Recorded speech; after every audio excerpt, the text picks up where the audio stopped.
What's up again, everybody? If you didn't notice, and if you didn't know, Briar is still available to be played in Classic Constructed, and honestly, that just floors me a little bit, because I very much expected Briar to reach the Living Legend status, I guess either already to this point, or technically, I guess, in this season, but then I remembered, and then I looked, and I saw, well, ProQuest season only rewards like 2 points per win, and you'd need a lot of wins in order to get that number across the finish line of 1,000. So what does it mean? Well, it means that Briar is available to be played, and honestly, that's kind of exciting for a couple of reasons. First of all, if you enjoy playing Briar and you want to mess around with new Briar builds, well, there are a few of those available to you, but also there's something else available to you, courtesy of Arthouse Syndicate, and I want to jump down to the top-down screen because this is worthy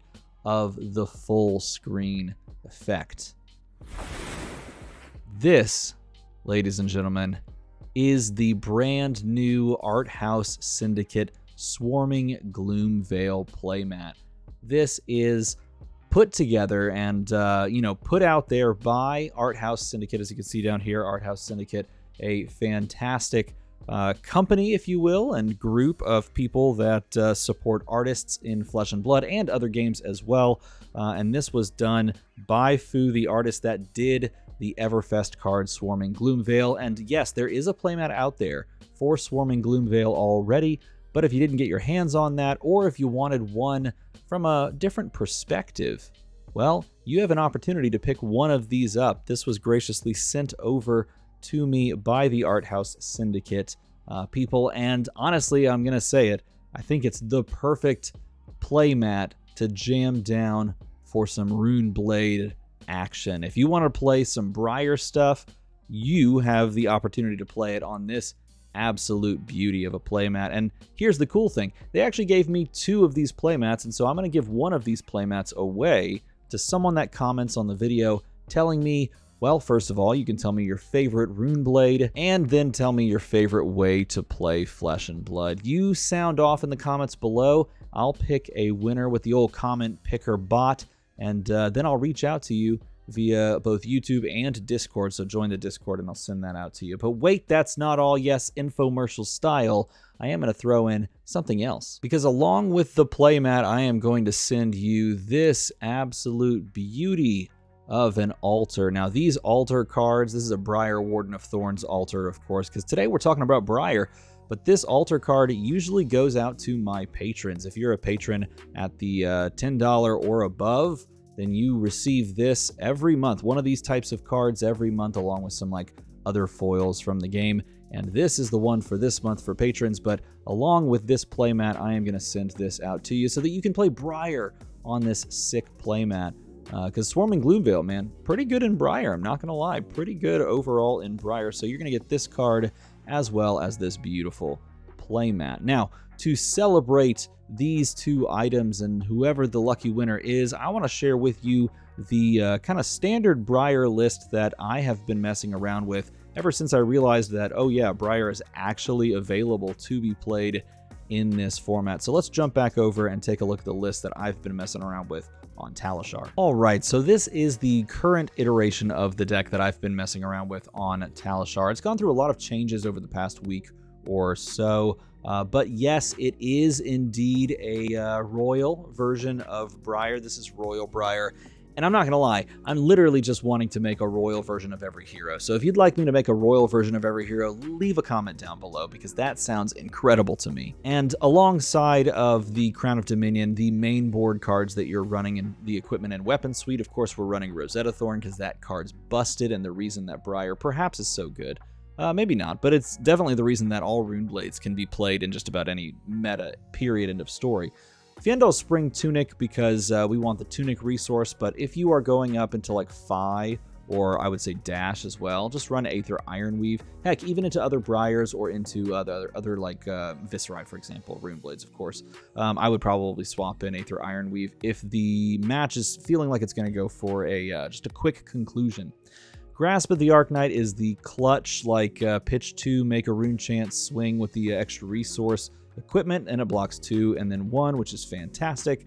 Snapdragon Scalers. I had the other boots on there for a long time, and now I'm trying out the Scalers simply because some of the cards in this deck feel nice with Scalers, and I just made a pivot in a package here or there. So figured Scalers is the play for right now. Shock Charmers is for the Spell Void against Kano, and then Null Rune 2, AB2 essentially, is what I would be running up into, like Icelander, for example. And honestly, I've been running AB2 into a lot of different things, and it feels okay.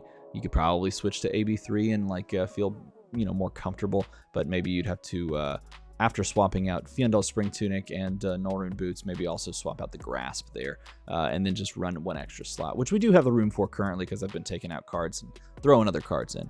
All right, let's break this down into attacks and non-attacks. Of course, the attack suite is pretty standard. Arcanic Crackle, Autumn's Touch, Coax a Commotion, Command and Conquer is technically a sideboard card, Enlightened Strike, Evergreen, also a fun sideboard card I've seen some people including for a couple of reasons. First of all, it's a popper. Second of all, you can actually run this in fatigue matchups, which I used to do way back in the day when I played Briar for a little bit, because Evergreen's cool and you can have this weird OTK cycle with Evergreen, but the deck isn't quite built for it. Nevertheless, you actually can get a lot of value out of Evergreen if you can cycle the arsenal. Exude Confidence, main board, Lightning Surge, one of my favorite cards of all time. Weirdly enough, kind of a weird card to say is your favorite, but there it is. Ravenous Rabble, I go back and forth on this, even though it is just straight up played by everyone. I go back and forth because I always hit one of these stupid blues. Maybe I have too many blues in this deck, I don't know. Either way, Ravenous Rabble, still a good card, and even if you hit a blue on a channel turn, you don't really care. Scar for a Scar is pretty standard.